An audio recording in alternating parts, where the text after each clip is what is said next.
श्री गुरु तेग बहादुर साहिब के 350वें शहीदी दिवस को समर्पित पंजाब सरकार की श्रद्धा और सत्कार से भरपूर पहल। पंजाब के 23 जिलों में गुरु साहिब के जीवन और बलिदान को दर्शाते light and sound show Srinagar, Gurdaspur, Faridkot और तख्त श्री दमदमा साहिब, तलवंडी साबो से अनंतपुर साहिब तक 4 महान नगर कीर्तन तथा 23, 24 और 25 नवम्बर को अनंतपुर साहिब में होने वाले भव्य समागमों में मुख्यमंत्री सरदार भगवंत सिंह जी मान की ओर से सभी को नतमस्तक होने का हार्दिक अनुरोध। आइए अपनी अटूट श्रद्धा और सत्कार के साथ इन समागमों का हिस्सा बने।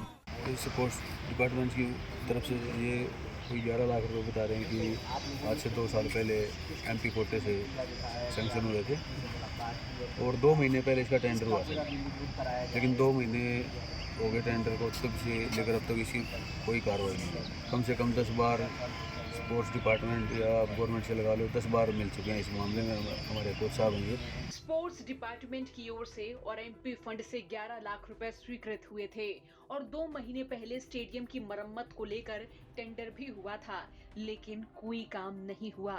ये कह रहे हैं खिलाड़ी हार्दिक राठी के भाई खड़क सिंह। हार्दिक राठी वही खिलाड़ी जिनकी छाती पर जर्जर 750 किलोग्राम का पोल गिर गया था और उसकी मौत हो गई थी।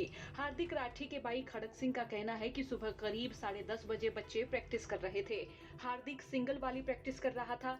हार्दिक ने 2 बार रिंग पकड़ने की कोशिश की, लेकिन वो कामयाब नहीं हुआ। तीसरी बार जब कोशिश की, रिंग पकड़ा गया और रिंग पकड़ते ही पोल उसके ऊपर गिर गया। हार्दिक को हटने का मौका ही नहीं मिला।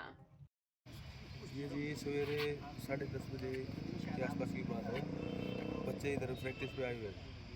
कुछ बच्चे तो ये इधर बरामदे में उधर अपना ट्रेवलिंग वगैरह कर रहे थे और हार्दिक जो सिंगल वाली प्रैक्टिस है वो कर रहा था।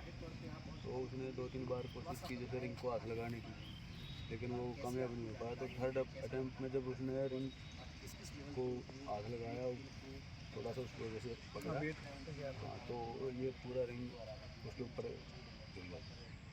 मौका ही नहीं मिला उसको इधर उधर हटने का या कुछ। जैसे उसके हाथ पकड़ के लटका, वो सीधा ऊपर हॉस्पिटल में लेके भागे थे। हॉस्पिटल में लेकर गए थे जी। उसको लगभग 15 से 20 मिनट का टाइम लगा था, लेकिन वहाँ पे जाने के बाद डॉक्टरों ने वो जवाब दे दिया। ये जो फॉल की हालत है, क्या इसकी मेंटेनेंस नहीं की गई क्या स्पोर्ट्स डिपार्टमेंट? इसमें स्पोर्ट्स डिपार्टमेंट की तरफ से ये कोई 11 लाख रुपए बता रहे हैं कि आज से 2 साल पहले एमपी कोटे से सैंक्शन हुए थे और 2 महीने पहले इसका टेंडर हुआ था, लेकिन 2 महीने हो गए टेंडर को, तब से लेकर अब तक इसकी कोई कार्रवाई नहीं। कम से कम 10 बार स्पोर्ट्स डिपार्टमेंट या गवर्नमेंट से लगा लो 10 बार मिल चुके हैं। इस मामले में हमारे कोच साहब हैं मोहित राठी जी, कई बार मिल चुके हैं, कम से कम 10 बार नॉलेज में डाल चुके हैं मैकेनिक का। किसको दोषी मानते हैं हिसाब से? सर जी, इसके लिए आप बास्केटबॉल फेडरेशन लगा लो या फिर गवर्नमेंट लगा लो, सीधे तौर पर।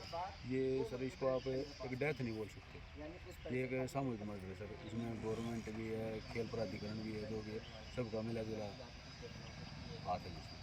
आपको बता दें कि सरकार ने जिला खेल अधिकारी को सस्पेंड कर दिया है, लेकिन कांग्रेस पार्टी से हत्या करार दे रही है। जानकारी में सामने आया है कि सांसद दीपेंद्र हुड्डा ने लखन माजरा स्टेडियम के लिए 7 नवंबर 2023 को अपनी सांसद निधि से 12,30,000 रुपए की ग्रांट दी, लेकिन स्टेडियम की मरम्मत का बजट 18 लाख के करीब बना तो दीपेंद्र हुड्डा ने 26 जून 2025 को 6,20,000 रुपए की ग्रांट और दी थी। पैसा मिलने के बाद अक्टूबर में टेंडर हुआ, लेकिन अभी तक काम शुरू नहीं हुआ।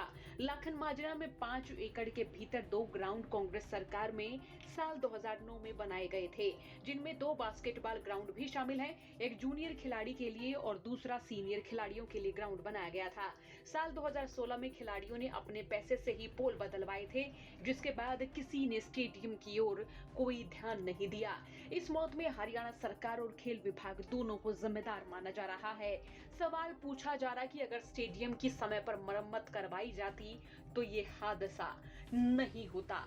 आपका इस खबर पर क्या सोचना है? कमेंट बॉक्स में राय लिखे। ब्यूरो रिपोर्ट, हरियाणा तक।